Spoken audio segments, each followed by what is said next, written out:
Rafale de vent historique, crue, avalanche. On vous en parle depuis maintenant plusieurs jours. Cet hiver ressemble de plus en plus à un film catastrophe dans lequel les éléments se déchaînent. Sauf que pour les 450 000 foyers encore privés d'électricité ce matin, eh bien tout cela n'est pas une fiction. On en parle avec le lieutenant-colonel qui représente la Fédération nationale des sapeurs-pompiers français. Bonjour David Hanotel. Merci d'avoir accepté notre invitation. Déjà, première question générale. Est-ce que ce qu'on vit là est un événement exceptionnel où on va devoir s'habituer parce que ça devient une forme de nouvelle normalité? Alors, ce qui était exceptionnel hier, c'est les différentes thématiques qui relevaient d'une vigilance rouge. On avait à la fois un risque de crue, inondation, les vents dans l'Aude et les Pyrénées-Orientales et un risque avalanche en Savoie. Ça, c'est un phénomène qui est rarissime, voire très, très exceptionnel. Par contre, pour ce qui est des thématiques en elles-mêmes et de ces vigilances, on est sur quelque chose d'assez classique pour une période hivernale.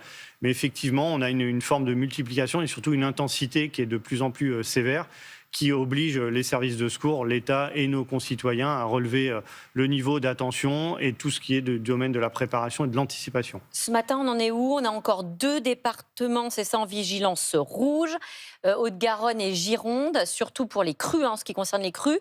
Sinon, pour le reste de la tempête, c'est fini? C'est fini, les vents ont baissé, on est sous les 100 km/h, donc on est sur des collègues qui traitent les conséquences donc de ces vents très violents hier, parce qu'on est quand même on a rencontré des vitesses de vent vraiment très très élevées, plus de 160, 180 km/h. Donc il y a eu beaucoup de dégâts? Il y a eu beaucoup de dégâts, beaucoup d'arbres tombés, des toitures endommagées, donc ils sont sur la fin des opérations de déblaiement des routes, de tronçonnage des arbres, de bâchage de toitures.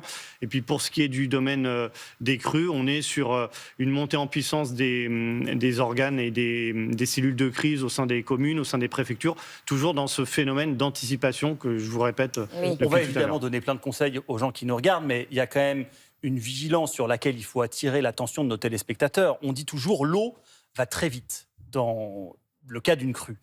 Concrètement, à partir de combien de centimètres d'eau, quand on est en voiture par exemple, on peut se retrouver emporté par l'eau? Alors, je vais juste différencier 2 situations. Les crues que l'on vit à l'heure actuelle, que nos concitoyens vivent en Gironde et Lot-et-Garonne, Dordogne, et ce qu'on peut rencontrer des fois sur des phénomènes très limités dans le temps, dans le sud-est en particulier, le Gard, les Bouches-du-Rhône, le Var, on ne va pas tous les citer, où ce sont des phénomènes très violents, où effectivement la montée des eaux est très rapide, et là on est sur quelque chose qui n'est pas préparé, qu'on a du mal à anticiper. Ce que l'on considère, c'est qu'à partir d'une trentaine de centimètres d'eau en voiture, il est recommandé de ne pas franchir la route inondée ou le pont qu'on a l'habitude de prendre, et surtout de respecter la signalisation, parce que trop souvent Comment on fait encore, quand on est déjà en voiture et que... on s'arrête et on fait demi-tour. Enfin, lorsqu'il y a le moindre doute sur une hauteur d'eau, lorsqu'on ne voit pas clairement la chaussée en elle-même et qu'on n'est pas capable d'évaluer la hauteur, on fait demi-tour. Et surtout, j'insiste, on respecte la signalisation. On a trop souvent des conducteurs qui s'engagent sur une route immergée ou un pont submersible parce qu'ils connaissent le trajet, parce qu'ils ont la crainte de perdre 10 minutes ou 5 minutes pour se rendre sur le lieu de travail. Et malheureusement, effectivement, on ne se rend pas compte, mais il faut très peu d'eau en réalité. 30 cm, c'est pas grand-chose, mais ça suffit à emmener un véhicule sur un débit et un courant important.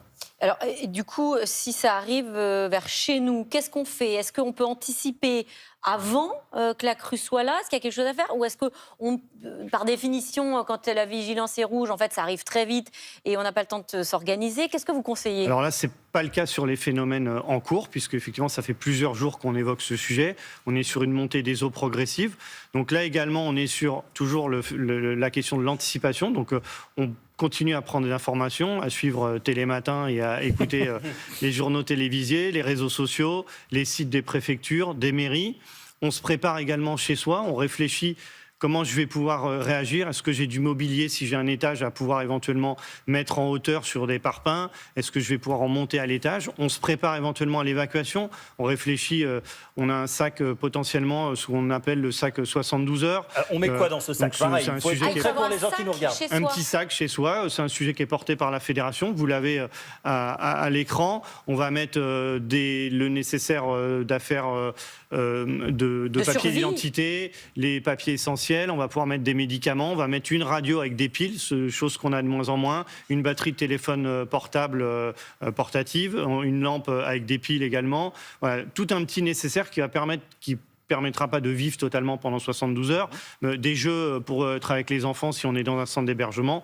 Voilà, tous ces éléments, en tout cas, on est une fois de plus sur l'anticipation pour éviter le moment venu, quand les gendarmes ou les pompiers viennent sonner à votre porte, de se retrouver démunis. Un mot sur les avalanches. Risque 5 sur 5 en ce moment dans plusieurs stations des Alpes.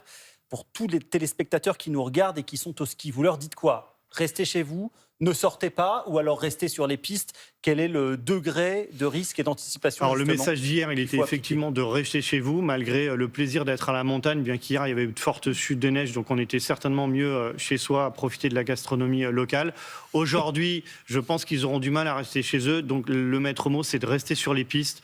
On ne fait pas de hors-piste aujourd'hui, on ne se met pas en danger, on ne met pas en danger les secouristes. On a malheureusement 2 collègues qui sont décédés dans le centre de la France dans le cadre d'un exercice, un exercice de treuillage, et on a tous une pensée pour eux aujourd'hui. Donc on ne va pas mettre en danger sa famille et soi-même, et surtout les secours éventuels à déclencher.